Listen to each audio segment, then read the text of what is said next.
ناظرین، Indus queen صرف ایک جہاز کا نام نہیں، ایک تاریخ کا نام ہے۔ تاریخ کا ایک ایسا گمگشتہ باب، ایک ایسی کہانی جو لوگوں کی نظر سے اوجھل ہے۔ لوگ یہاں آتے ہیں، اسے گھومتے ہیں، پھرتے ہیں، اس پر سیر سپاٹا کرتے ہیں اور چلے جاتے ہیں۔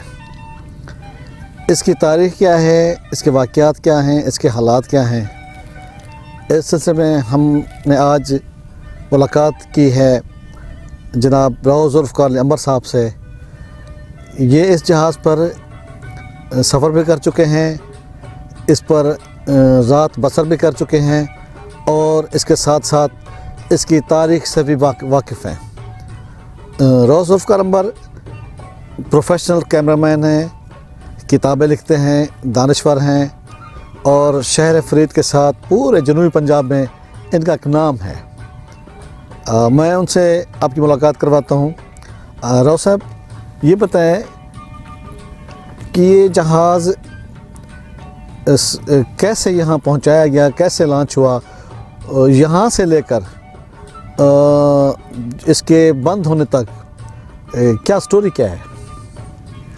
جی شکریہ جناب رضا گیلانی صاحب۔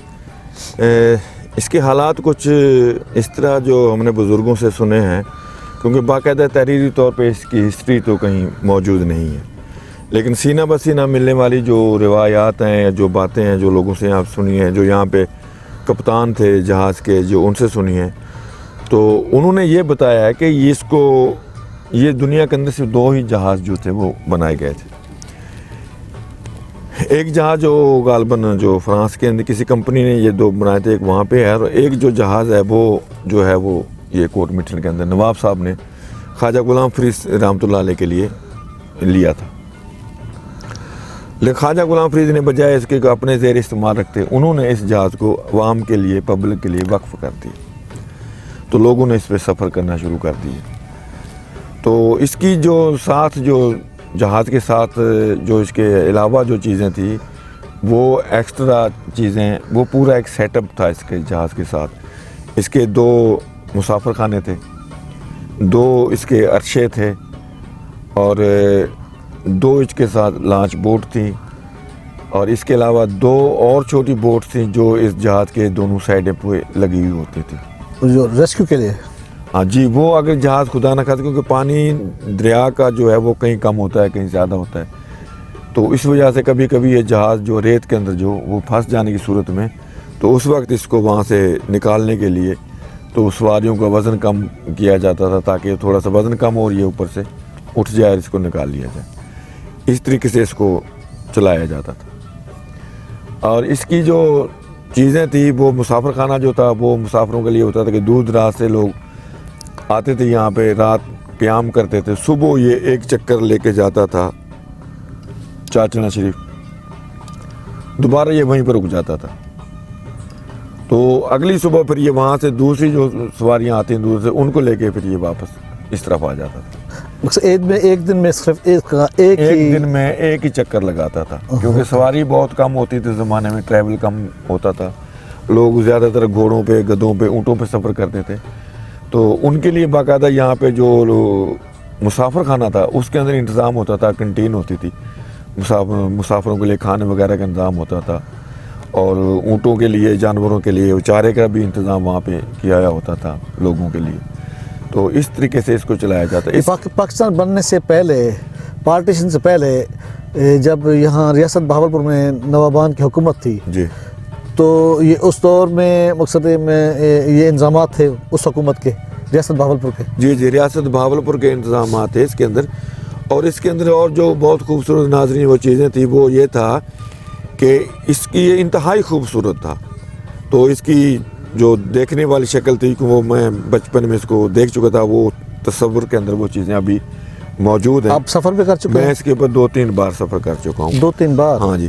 اس کی جو درمیان نیچے والی جو اس کا وہ پینڈا ہے جس کو بولتے ہیں بیسمنٹ پہ، وہاں پہ خواتین کے لیے جگہ بنائی ہوئی تھی، اور جو اوپر کا گراؤنڈ فلور تھا وہاں پہ یہ سامان وغیرہ ہوتا تھا، یا جانور ہوتے تھے، اونٹ بیل وغیرہ ہوتے تھے، اور کچھ مسافر بھی وہاں پہ जो उनके साथ होते थे वो भी वहाँ पे रुकते थे।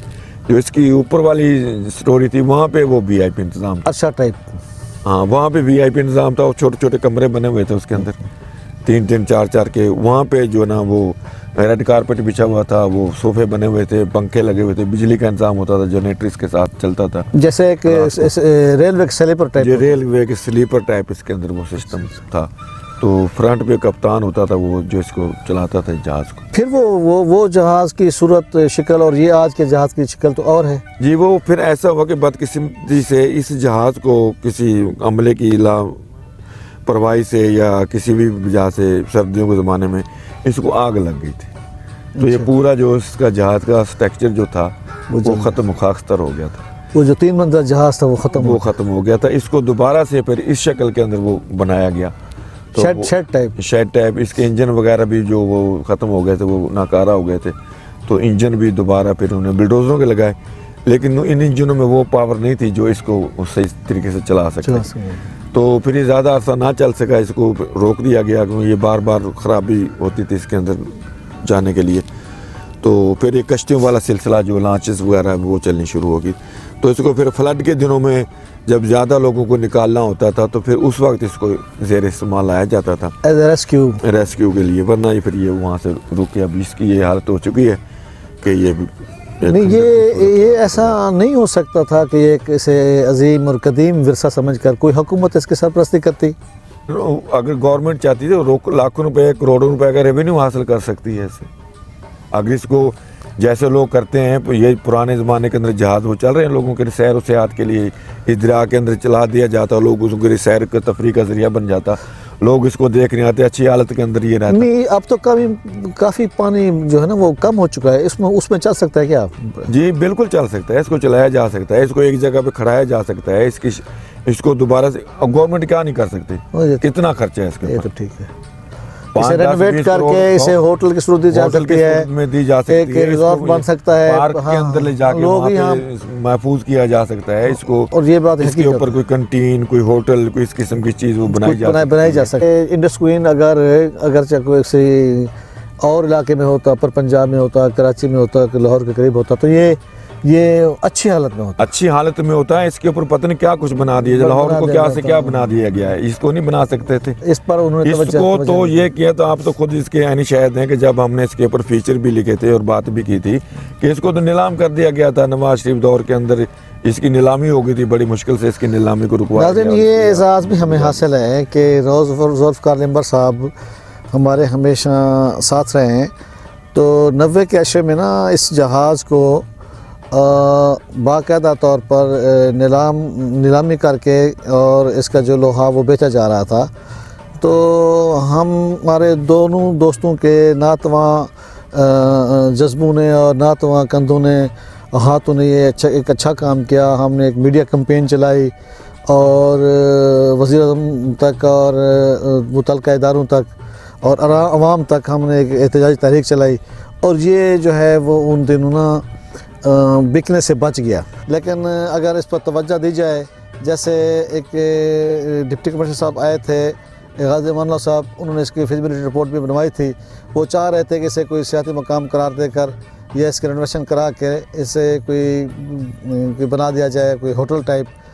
तो वो बेचारे बस कम अरसा में यहाँ तैनात रहे डिस्ट्रिक्ट राजनपुर में। उसके बाद उनका ये जो मंसूबा था वो ठप हो गया या पेंडिंग कर दिया गया। अब इसकी हालत इज़हार पर कोई तवज्जो देने वाला नहीं है।